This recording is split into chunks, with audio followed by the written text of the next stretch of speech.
阿波中唔中意食車仔麵啊？全香港都知我最中意食車仔麵㗎啦，咁裡面嘅豬大腸咧？最中意食豬大腸最肥嗰啲。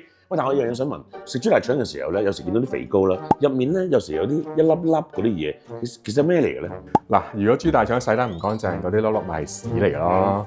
但係如果洗得乾淨又洗唔走嘅話，佢就有可能係一啲腸道嘅息肉，甚至乎係一啲良性或者惡性嘅腫瘤嚟㗎。唔係話腫瘤，豬都會生腫瘤嘅咩？豬同人一樣都會經歷生老病死呢個階段嘅，豬都可以有大腸癌嘅。咁如果我食咗呢啲豬嘅大腸癌嘅息肉落去我個肚度，咁會唔會到我生大腸癌啊？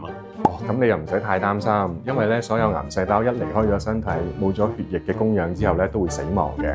加上我哋會高溫烹調啦，同埋我哋有自身嘅免疫系統幫助，就算食咗呢啲死咗嘅癌細胞，對於我哋身體嚟講，呢啲都只係一堆嘅蛋白質同營養嚟嘅啫。咁啊點咧？我食多啲嘅。咁又唔好，因為咧豬大腸本身咧好高熱量，好多肥膏，仲有好高膽固醇同嘌呤㗎。食得太多咧，可能會有痛風啦、膽固醇高啦，甚至乎會肥胖㗎。